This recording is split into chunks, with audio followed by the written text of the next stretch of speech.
Nasihat pertama untuk para penuntut ilmu adalah apa yang disampaikan oleh Imam Ibnu Mubarak.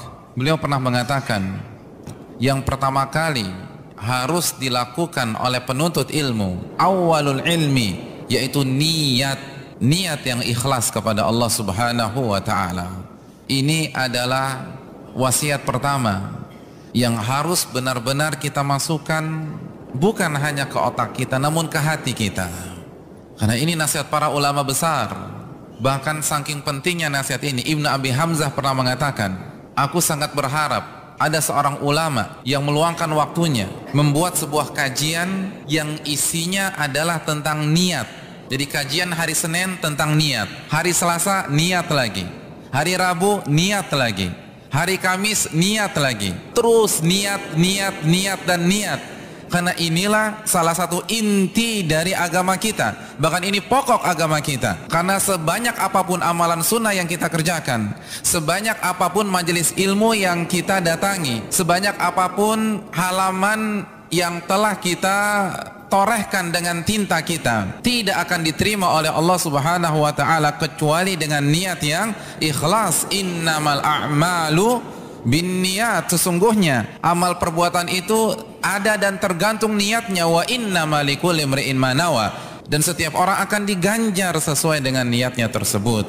Hadis sahih riwayat Bukhari dan Muslim. Dan Nabi memberikan ancaman yang sangat keras kepada para penuntut ilmu yang niatnya melenceng, yang niatnya tidak benar. Nabi kita SAW bersabda dalam hadis yang diriwayatkan oleh Imam Ibnu Hibban dan disahihkan oleh Imam Albani rahimahullahu taala, man ta'allama ilman mimma yabtagi bihi wajah Allah la yata'allamuhu illa liyusiba bihi 'aradan minad dunya lam yajid 'urfal jannati yaumal qiyamah. Barang siapa yang mencari ilmu yang seharusnya ia persembahkan untuk Allah, mencari wajah Allah, namun ia justru niatkan untuk mencari dunia, maka dia tidak akan mencium bau surga.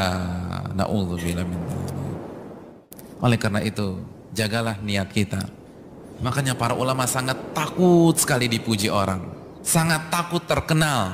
Ayyub As-Sikhtiyani, Sayyidul Ulama, kata Imam Az-Zahabi, ini pemimpinnya ulama di masanya, pemimpinnya ulama. Apa kata beliau? Dzukirtu wala uhibbu an udhkar. Aku disebut-sebut orang, aku dipuji-puji orang, dan aku benci diomongin orang seperti itu.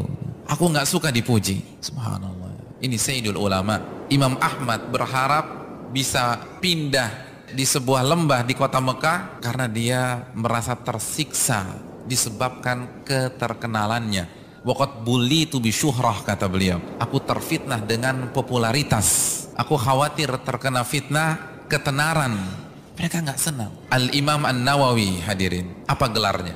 Ulama besar madhab Syafi'i, Yahya bin Sharaf bin Murri Abu Zakaria An-Nawawi rahimahullah. Bahkan banyak para ulama Syafi'i mengatakan beliau adalah orang nomor satu dalam madhab Asy-Syafi'i. Kalaupun ada yang bisa bersaing dengan beliau, itu adalah Al-Imam Ar-Rafi'i. Apa gelar beliau? Muhyiddin. Artinya apa? Penghidup agama. Begitu beliau mendengar gelar ini sudah disematkan kepada beliau, beliau menyampaikan kata-kata emas yang dibawakan oleh Imam As-Sakhawi rahimahullah. Beliau mengatakan, la aj'alu fi hillin man laqabani Muhyiddin. Aku tidak halalkan, aku akan tuntut sampai hari kiamat kelak orang yang memberikan gelar Muhyiddin kepada diriku. Subhanallah. Yang kasih gelar dituntut sama beliau karena beliau paham hakikat keikhlasan. Jaga keikhlasan kita dalam menuntut ilmu agama.